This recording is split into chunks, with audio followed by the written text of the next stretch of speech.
What's up, people? I got something I want to talk about. I remember, and I never told y'all this before, and I'm surprised I never didn't, but I'm gonna mention it now. I remember when I was like about uh, 26, 20, no, 27 or 28. I must have been about 20, between 26, 27, 28. Or I might have been 29. I can't remember. I knew I was somewhere in that age bracket.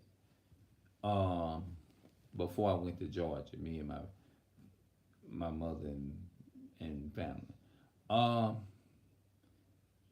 I was walking like I always do, and I remember when I was walking down the streets on my way to the apartment complex where I live, and I'm gonna take y'all one day, and I'm gonna show y'all where that spot where it all happened at.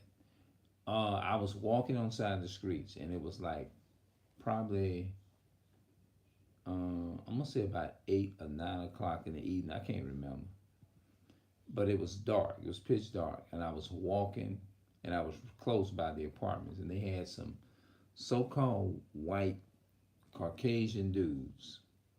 They was all in a car, and you know how you smoke a cigarette and you smoke it down to where small like that, and it'd be a little small, like a little stem, but it still be a little burn, like it's like a little burnt stem, but it still be smoking, burning. They threw that out at me, and I can remember it like to this very day how it tapped me, and it kind of like tap burnt me right there, like a little bit, like a little scorch, and you can't hardly see it. It's kind of hard to see it because some of the hair that is still covering it just a little bit. It's where it burnt it right there, and you can, well, you still can't tell the difference, but it's like a little mark right there. They passed by and threw the cigarette out purposely, throwed it at me and burnt me. I mean, they burnt me right there. And during that time, I wasn't like, I knew that there was a difference uh, in between, like, I understood that there was racism and segregation. I knew that they hated us, our people. You see what I'm saying? But me being young and stuff, didn't know my history, and you know what I mean, understanding that they just had a hatred toward us, and you understand certain things, but you don't understand why. And that's pretty much where my mind was. I wasn't really like thinking nothing of it, but I do know that racism was really bad. You see what I'm saying? It was pretty bad.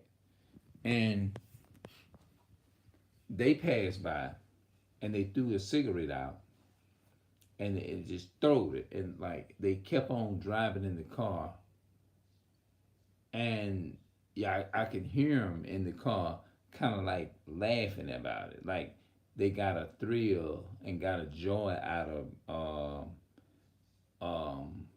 like throwing something out, a cigarette light out, and burning you a little bit, even though it was just a little tip. I was walking, and they was so bad about it. I wasn't even really. I don't know why I wasn't really thinking nothing of it. I guess this Christianity was in my mind, and like I'm thinking about, oh, you forgive your enemies, and you forgive this and that and the third, and all that kind of stuff, and not knowing like the mind that I have now versus the mind that I did back then.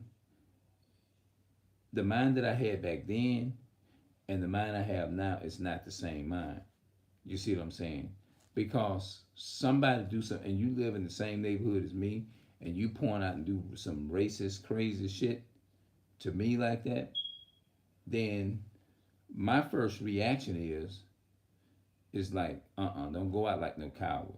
Don't be like them Christian so and so. Now I would. Oh, you know what I'm saying? It would be an outcry for that. You see what I'm saying? No.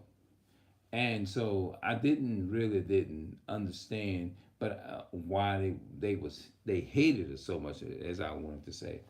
But I do know that they really hated us. There's a difference I understand they hate you if you was a so-called man of color, or so-called black man, or a man of color. So as I gotten older, I guess I came into it, realized when I got in my 40s, I began to understand more about what was going on, especially when I came in contact with with the brothers that be on the streets, and they broke down who Esau was, and then that's when it all went to resonating, went to coming to me. You know what I mean? And it just kind of went to put me to thinking because it was very interesting information. You see what I'm saying? But my message to us is stop loving the same people who's beating you and enslaving you. Stop doing that. That's what we got to, as the so-called people of color and so-called black people. That's what we got to stop doing. We got to stop loving the same people, believing in our mind and our hearts is loving the same people that enslaved you and gave you a white Jesus and beat the black beat your original God out of you and gave you a slave master that's oppressing you as a God. And God wouldn't have you loving nothing like that. That's not God.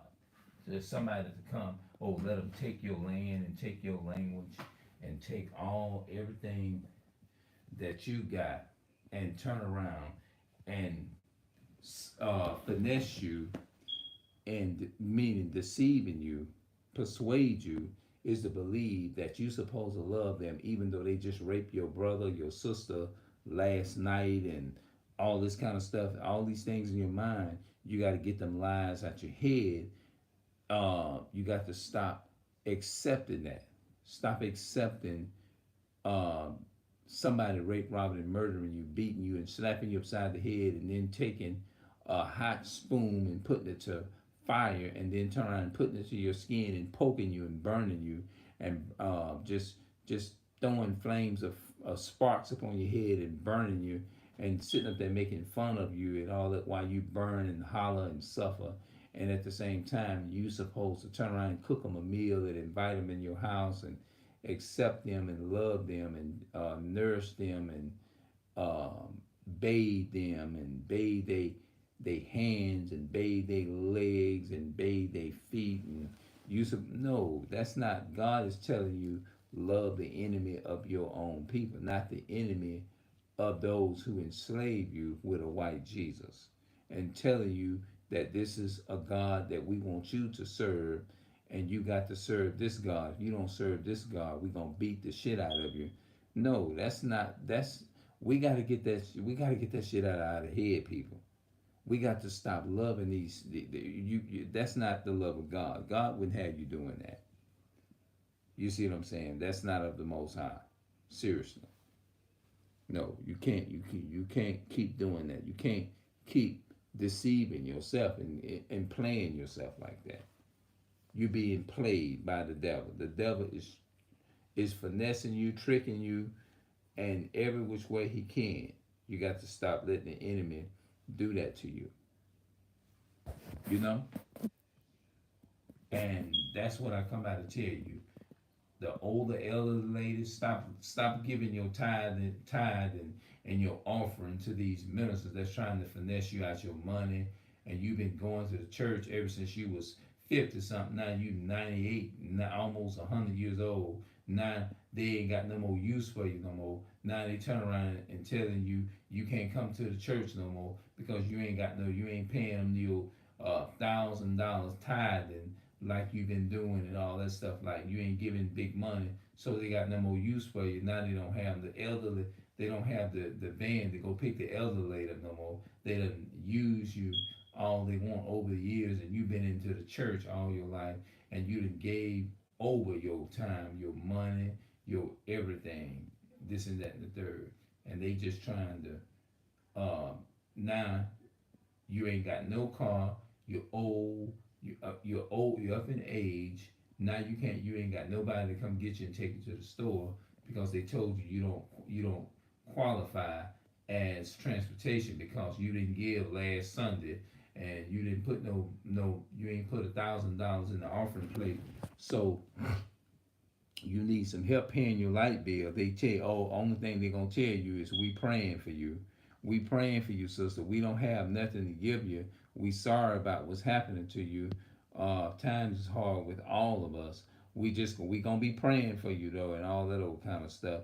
After they done suck you dry, now they ready to drop you like a cake. Now that's the way they do.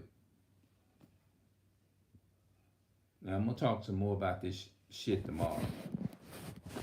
All the lies that we don't listen to the so-called white men tell us.